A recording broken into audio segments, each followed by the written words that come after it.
So hello এভৰিওয়ান আপোনাক সকলোকে helping এগ্ৰিকালচাৰৰ অন্য এটি নতুন ভিডিঅ'লৈ পুনৰ স্বাগতম জনালোঁ। আজিৰ ভিডিঅ'টোত আপোনালোকক জনাব চেষ্টা কৰিম 2025ত আসাম এগ্ৰিকালচাৰ ইউনিভাৰ্চিটিৰ কাউন্সেলিঙত কোন ষ্টুডেণ্ট এলিজিবল হয়, কাৰণ বহুত ষ্টুডেণ্টে গম নাপায় যে কোনে কাউন্সেলিং এটেণ্ড কৰিব লাগিব আৰু কোনে এটেণ্ড কৰিব নালাগে। কাৰণ অলৰেডি আসাম এগ্ৰিকালচাৰ ইউনিভাৰ্চিটিৰ ৱেবছাইটত কাউন্সেলিং শিডিউল প্ৰভাইড কৰিছে, কিমান ৰেংকৰ পৰা কিমান ৰেংকলৈকে ষ্টুডেণ্টবিলাকে কেতিয়া এটেণ্ড কৰিব পাৰিব। সো কোন এলিজিবল হয় গোটেই ডিটেইলছটো কাউন্সেলিং শিডিউলত প্ৰভাইড কৰিছে, তথাপিও ষ্টুডেণ্টবিলাকে বুজি পোৱা নাই বা বহুত ষ্টুডেণ্টৰ ডাউট আছে। সো আজিৰ এই ভিডিঅ'টোত মই আপোনালোকৰ সব ডাউটকেইটা ক্লিয়াৰ কৰিবলৈ ট্ৰাই কৰিম। সো ভিডিঅ'টো স্কিপ নকৰাকৈ সম্পূৰ্ণ চাবলৈ চেষ্টা কৰিব, কাৰণ আজিৰ ভিডিঅ'টোত আপোনালোকক জনাম যে আপোনালোকে কেটেগৰী ৰেংক কেনেকৈ চেক কৰিব। কাৰণ বহুত ষ্টুডেণ্টে কেটেগৰী ৰেংক চেক কৰিব পৰা নাই বা ক'ত গৈ চেক কৰিব নাজানে। আৰু ইয়াৰ লগত আপোনালোকক আৰু এটা ডাউট ক্লিয়াৰ কৰিব চেষ্টা কৰিম। বহুত ষ্টুডেণ্টে মোক এটা কুৱেশ্যনছ বাৰে সুধি আছে যে যিমান ষ্টুডেণ্টক কাউন্সেলিঙত মাতে চবেই চিট পায়নে। সো হয়, আপোনালোকে ঠিকেই শুনিছে, যিমান ষ্টুডেণ্টক কাউন্সেলিঙত মাতে মেক্সিমাম ষ্টুডেণ্টে চিট পায়। সো কিছুমানে নাপায় বাৰু পিছৰ ৰেংক থকা ষ্টুডেণ্টবিলাকে। সো আপোনালোকে কেনেকৈ চিটটো পাব, আপোনালোকে ভিডিঅ'টো সম্পূৰ্ণ চাব, তেনেহ'লে আপোনালোকক মই বুজাই দিম যে আপোনালোকে কেনেকৈ চিটটো পাব পাৰে। আপোনাৰ ৰেংকটো যদি পিছতো আছে আপোনালোকে চিটটো পাব পাৰে। সো তাৰ কাৰণে আপোনালোকে ভিডিঅ'টো চাব সম্পূৰ্ণ, ঠিক আছে। সো এতিয়া আপোনালোকক প্ৰথমতে জনাম যে আপোনালোকে কেটেগৰী ৰেংক কেনেকৈ চেক কৰিব বা ক'ত গৈ চেক কৰিব। দেন তাৰপিছত আপোনালোকক জনাম যে কোন ষ্টুডেণ্ট এলিজিবল হয়। আপোনালোকে কেটেগৰী ৰেংক কেনেকৈ চেক কৰিব লাগিব আপোনালোকক মোৰ লেপটপত দেখাই দিছোঁ। প্ৰথমতে আপোনালোকে ক্ৰ'ম ব্ৰাউজাৰটো খুলি ল'ব। খোলাৰ পিছত আপোনালোকে AU চাৰ্চ কৰি ল'ব। দেন চাৰ্চ কৰাৰ পিছত আপোনালোকে AUৰ যোনটো অফিচিয়েল ৱেবছাইট আছে ৱেবছাইটটো খুলি ল'ব। আপোনালোকে খোলাৰ পিছত আপোনালোকে স্ক্ৰল ডাউন কৰি পেলাই তলত আহিব। সো আপোনালোকে ইয়াতে ৰাইট চাইডে চাব পাৰে merit list for first round of undergraduate counselling for academic session 25-26। ইয়াতে লাষ্ট তলত আছে মেৰিট লিষ্ট। সো ভিউত ক্লিক কৰি দিব, ঠিক আছে। সো ক্লিক কৰাৰ পিছত আপোনালোকে ইয়াতে চাব পাৰে চিলেক্ট প্ৰগ্ৰাম। সো প্ৰগ্ৰামটো হ'ব আপোনালোকৰ আণ্ডাৰ গ্ৰেজুৱেট। দেন ৰাইট চাইডে আছে চিলেক্ট কেটেগৰী অৰ কোটা। সো আপোনালোকে নিজৰ মতে চিলেক্ট কৰি ল'ব। যোনে অপেন মেৰিট লিষ্টত আছে মানে আনৰিজাৰ্ভত আছে, অপেন মেৰিট লিষ্টত ক্লিক কৰিব। ক্লিক কৰাৰ পিছত আপোনালোকে ইয়াতে চাব ভিউ মেৰিট লিষ্ট, লেফ্ট চাইডে ভিউ মেৰিট লিষ্টত মাৰিব। সো ইয়াতে তলত আপোনালোকে দেখা পাব লোডিং হৈ আছে, অলপ টাইম ল'ব। সো অপেন মেৰিট লিষ্টত ফাৰ্ষ্ট নামটো আছে শামছুদ্দিন আহমেদ। সো তাৰ যোনটো পাৰ্চেণ্টাইল 100% হৈছে category open merit list economically weaker section. Then second নামটো আছে Khyati Bora 100% open merit list, then higher fee candidate হয় এইটো। দেন এনেকৈ আপোনালোকে চাব পাৰে টপ 3টো হ'ল Aliul Islam. So then 4 number আছে ৰাজ পল। সো এনেকৈ আপোনালোকে চাব পাৰে। নেক্সট ধৰি লওক কোনোবা আছে economically weaker section. Then economically weaker ছেকশ্যনত ক্লিক কৰি দিব আপোনালোকে। ক্লিক কৰাৰ পিছত আপোনালোকে ভিউ মেৰিট লিষ্ট মাৰিব। ভিউ মেৰিট লিষ্ট মাৰাৰ পিছত আপোনালোকে ইয়াতে চাব পাৰিব কেটেগৰী ৰেংক। সো ইয়াতে অপেন যোনটো ইকনমিকেলি উইকাৰ ছেকশ্যন, যিহেতু ফাৰ্ষ্ট যোনটো ৰেংক আছিলে শামছুদ্দিন, সো সি ইকনমিকেলি উইকাৰ ছেকশ্যনটো চুজ কৰি ৰাখিছে। সো তাৰ নামটো দুইটা জেগাত আহিব। সো OBC MOBC আছে, OBC TGL আছে, OBC কোচ ৰাজবংশী আছে, OBC টাই আহোম আছে, OBC Moran, OBC Motok, then SC ST defence personnel. So আপোনালোকে যোনটো চিলেক্ট কৰিছিলে ফৰ্ম ফিল আপৰ টাইমত আপোনালোকে নিজৰ কেটেগৰীটো চাই ল'ব। সো হায়াৰ ফিটো মই চিলেক্ট কৰিছোঁ, ঠিক আছে, হায়াৰ ফি কেণ্ডিডেটছ। কাৰণ বহুত ষ্টুডেণ্টৰ ডাউট থাকে যে হায়াৰ ফিটো পিছত চেঞ্জ কৰিব পাৰি নেকি। আপোনালোকে হায়াৰ ফিটো চেঞ্জ কৰিব নোৱাৰে। আপোনালোকে এডমিশ্যনৰ টাইমত যোনটো কেটেগৰী দিছিলে আপোনালোকৰ সেইটোৱে থাকিব, এতিয়া চেঞ্জ কৰিব নোৱাৰে।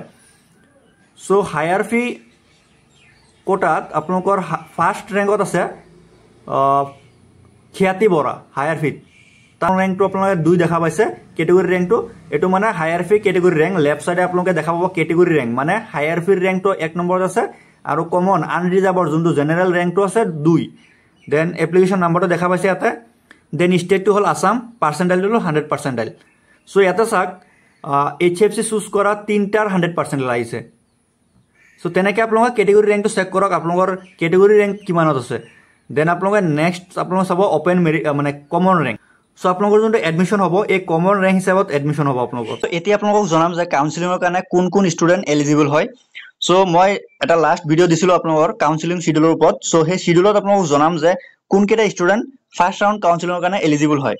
সো ইয়াতে আপোনালোকে মোৰ স্ক্ৰীনত দেখা পাইছে 23rd পৰা আপোনালোকৰ কাউন্সেলিংটো ষ্টাৰ্ট হ'ব, July 23rd। So 9:30 AM to 1 PM লৈকে আপোনালোকৰ থাকিব কাউন্সেলিংটো 23rd জুলাইত। সো ইয়াতে চাওক 23rd জুলাই ফাৰ্ষ্ট শিফটত আপোনালোকৰ কোন কোন ষ্টুডেন্ট এলিজিবল হয়। Rest of India for horticulture and sericulture with common rank. So প্ৰথমতে আপোনালোকে দেখা পাইছে অল কেণ্ডিডেটছ।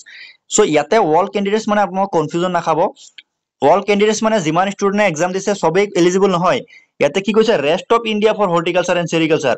সো ইয়াতে অনলি হেতু কেটেগৰীৰ ষ্টুডেন্ট এলিজিবল হয় যোনটো ৰেষ্ট অফ ইণ্ডিয়াৰ ষ্টুডেন্ট কেইটা আছে। ঠিক আছে, আপোনালোকৰ গোটেই কেণ্ডিডেটক মাতা নাই ইয়াতে, কনফিউজন নাখাব। দেন নেক্সট আছে tea growing states. So tea growing ষ্টেটছৰ অল কেণ্ডিডেটছ এলিজিবল হয়। মানে আপোনালোকে বহুত ষ্টুডেণ্টে মোক কমেণ্ট কৰি সুধি আছিলে যে অল কেণ্ডিডেটছ মানে সবেই এলিজিবল হয় নেকি? সবেই এলিজিবল নহয়, অনলি সেইটো পাৰ্টিকুলাৰ কেটেগৰীৰ ষ্টুডেণ্ট এলিজিবল হয়। যেনে টি গ্ৰোয়িং ষ্টেটছৰ অল কেণ্ডিডেটছ এলিজিবল হয়। মানে Assam agriculture university CET exam tea growing ষ্টেটছৰ যিমান ষ্টুডেণ্টে এপ্লাই কৰিছিলে বা এক্সাম দিছিলে সবেই এলিজিবল হয়, সবেই কাউন্সেলিং পাৰ্টিচিপেট কৰিব পাৰিব। Then agril extension assistant all candidates. Then veterinary field assistant all candidates. Fishery and sericulture demonstration all candidates. Victim martyrs Assam all candidates. Then open merit list কোন কোন এলিজিবল হয় আপোনালোকে চাওক। Open candidates with common rank 1 to 350। ঠিক আছে, ইয়াৰ পিছৰ rank এটা যদি যায় তেনেহ'লে ফাৰ্ষ্ট শিফটত সিট নাপায়। মানে 23rd July 9:30 AM to 1 PM লৈকে only 350 open merit list only 350 rank লৈকে আপোনালোকৰ কাউন্সেলিং হ'ব।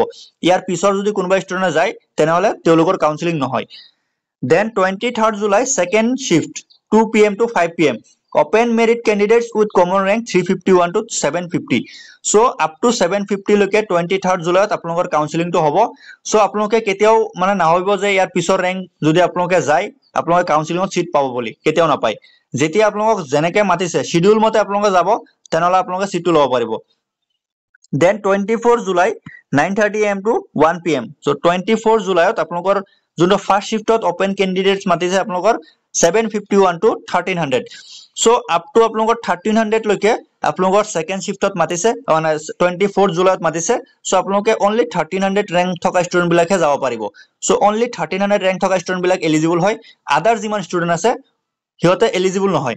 সো ইয়াতে আকৌ কিছুমান কেটেগৰী ৰেংক দিছে কোন কোন এলিজিবল হয়। সো আপোনালোকক মই কেটেগৰী ৰেংকটো দেখাই দিছো। সো কেটেগৰী ৰেংক হিচাপতে আপোনালোকে যাব পাৰে, কাৰণ ইয়াতে দিছে OBC candidates with common rank 1301 to 1679। So যিসকল ষ্টুডেণ্ট OBC কেটেগৰীৰ পৰা বিলং কৰে সো তেওঁলোকৰ ৰেংকটো আপোনালোকে চাব পাৰে 1301 to 1679।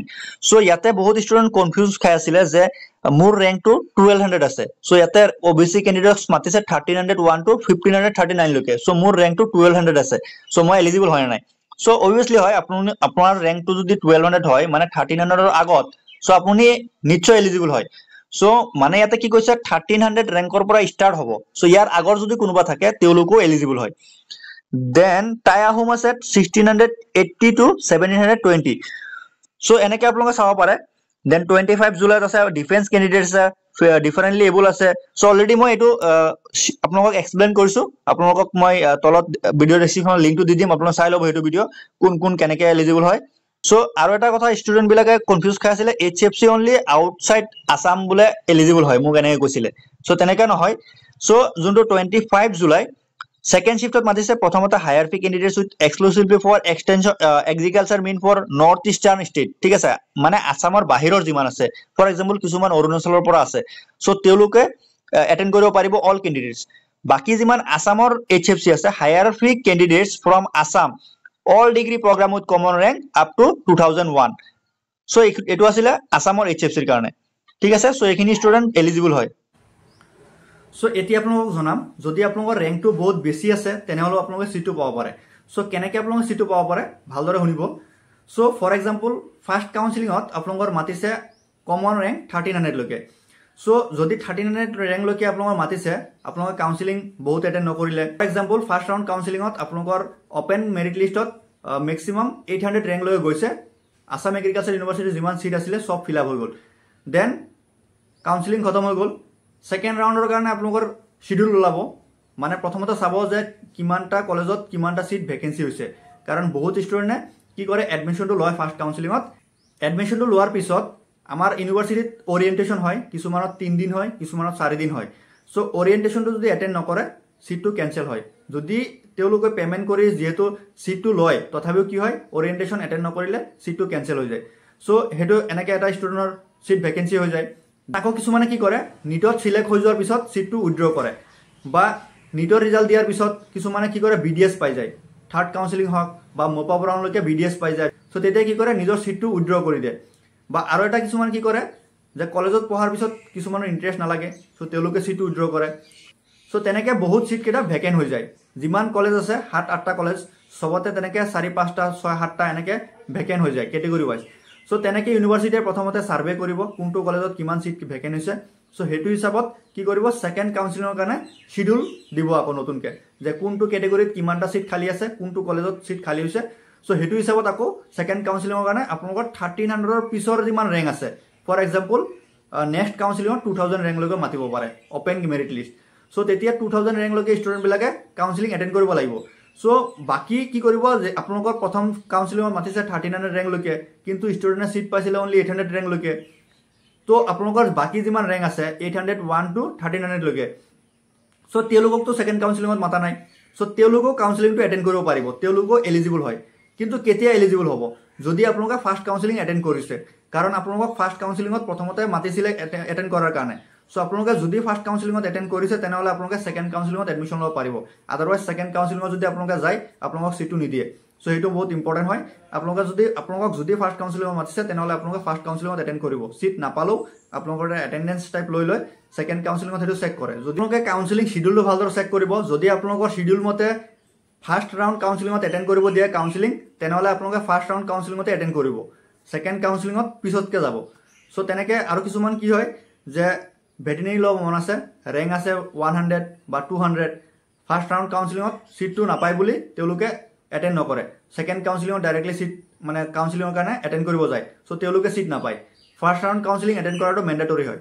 কিন্তু আপোনালোকে আকৌ থাৰ্ড ৰাউন্ড বা মোপা ৰাউন্ডলৈকে আপোনালোকে পাই যাব যদি ফাৰ্স্ট ৰাউন্ড এটেন্ড নকৰে তথাপিও এলাউ কৰি দিয়ে ইউনিভাৰ্সিটিয়ে কিন্তু সেকেন্ড ৰাউন্ড কাউন্সেলিংত এলাউ নকৰে সো হেতু আপোনালোকে ধ্যান দিব সো আৰু যিসকল ষ্টুডেন্টে মানে আসাম এগ্ৰিকালচাৰ ইউনিভাৰ্সিটিটো পোৱা নাই ভাবিছে যে প্ৰাইভেটত কিছুমান এগ্ৰিকালচাৰ পঢ়িব তেনেহলে আপোনালোকে অসমতেই এগ্ৰিকালচাৰ প্ৰাইভেট পঢ়িব পাৰিব মই প্ৰিভিয়াস এটা ভিডিও আপোনালোকৰ কাৰণে দিছিলো সো সেই ভিডিওটো আপোনালোকে চাব ভিডিও ডেসক্ৰিপচনত মই লিংকটো দি দিম সো আৰু যদি কিছুমান ষ্টুডেন্টৰ কাউন্সেলিং ৰিলেটেড যদি কিছুমান ডাউট থাকে তেনেহলে ভিডিও ডেসক্ৰিপচনত WhatsApp নম্বৰ আছে সো আমাৰ WhatsApp গ্ৰুপত জয়েন হৈ যাব কি ডকুমেন্টছ লাগে বা কি কনফিউজন আছে সব আপোনালোকৰ ক্লিয়াৰ হৈ যাব সো আপোনালোকে WhatsApp গ্ৰুপত জয়েন হৈ ল'ব